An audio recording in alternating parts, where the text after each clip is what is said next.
Spartan Nation. This is Ms. Childress and Mr. Dane, and we are currently in our temporary makerspace. And today we're going to show you how to make images and how to make items on this 3D printer. So this is a Ultimaker 3D printer. What we're going to be doing today is learning how to use Ultimaker Cura, which is a slicing software, to put a model together. And we're going to be melting down plastic filament, which will go through this hot extruder, and we'll run a toolpath and we'll build a model layer by layer from the ground up. So we'll jump into software and see what we want to make. Okay, so now what we're going to do is go through the process of procuring a file and then loading it into Ultimaker Cura and getting it ready for a print. Our 3D printer is already ready to go. We have filament loaded in and it's just waiting for a job. So what I'm going to do is go to thingiverse.com, just thingiverse.com. This is just a 3D model repository. And I'm going to grab something here that pertains to the school. So I'm just going to search Spartan. There we go. This little toothpick holder is pretty cool. So I'm going to click on this and download all files. It'll start downloading automatically. I can hit open. And what we want is files. And then within here we have a couple different models. So if you look at this example here, there's two different types of guys here, and that's why we have multiple files in the folder. So what we'll do is we'll just grab one of these, and we're going to bring it into Cura. So I'm going to drag and drop this here.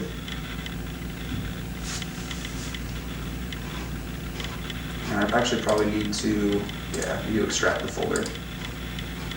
So I'm going to go to... So you right click or left click? Right click and extract all. So now here's our files we want. I'm going to open up files, Spartan Archer.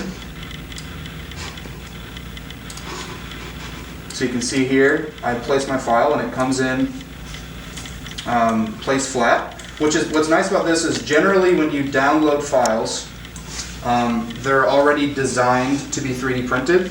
The reason I can tell this one was designed to be 3D printed is because looking at it, all of the largest surface area and flattest points or faces on the model are flush against the bottom, against the print bed.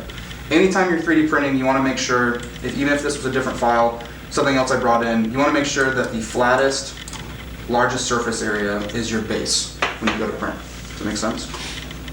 So once I bring my file in, what's nice about this 3D printer is we are connected to it over the network.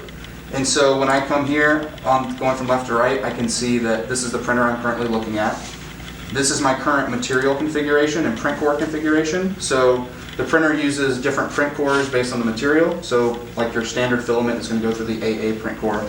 And like your water-soluble support material would go through the BB print core. But what's nice about this is the print cores and the filament both have RFID chips in them.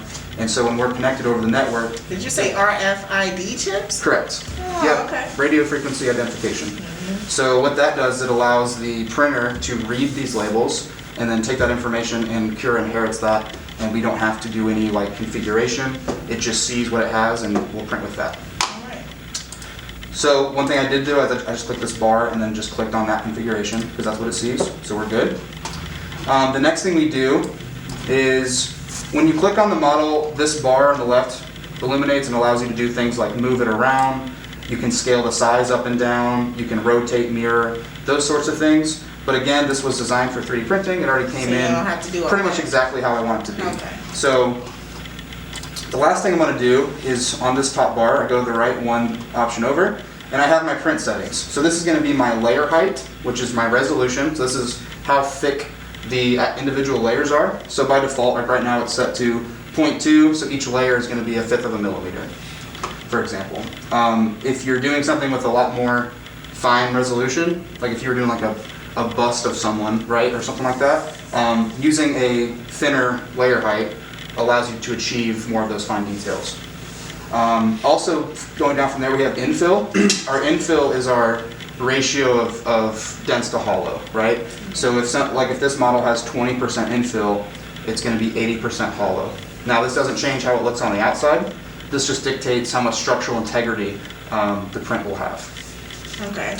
Is there a chart that tells you what the density and what it should be? Because when you were just explaining it to me, it sounded like a lot of numbers and math. No, it's really just, you know, when you bring in a model, you're going to ask yourself, does this need to support weight?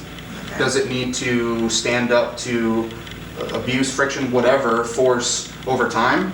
If the answer to both of those things or one of them is yes, then it might make sense to use a higher infill so that the object has more density and structural integrity. Okay. If for something like we're doing, a toothpick holder, toothpicks don't generate a whole lot of force, so we could probably use a lesser infill, like 20%, and achieve the same thing.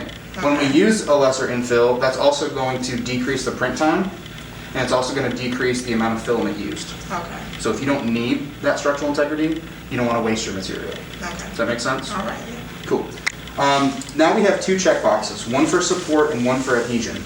Support, when we check that checkbox, when it slices this into layers, it's going to look for anywhere there's overhang or somewhere where we need to generate a support to support that structure. So we want to go ahead and make sure this is checked. And if it doesn't need it, it won't generate anything. So, and then also we have what's called adhesion. When we check the checkbox for adhesion, it's going to build basically a kind of like a border around everything it's going to print, and kind of gets a little bit closer to it, and then prints the model. And what that allows is for a good adhesion to the print bed without even having to build any sort of foundations underneath the model, which is nice. So we're going to make sure both those are checked. And if we're happy with these 4 settings, we can hit slice, which then will analyze the object, slice it into layers, tell us how long it's going to take to print, and then if we're happy with that, we can hit print over network, and it'll send to the printer, which we'll do now. This will also tell you how long it'll take and how much filament it will use. Okay. Once you send the job over, the printer is going to do a multi-point touch-off sequence on the bed to level it. It does this before every print. And then it'll also start to heat up the extruder and heat up the bed to get it ready and primed to print. Okay. All right. And once it's ready, it'll just start printing. And we can come back in 2.5 hours later and we'll have a Spartan toothpick holder.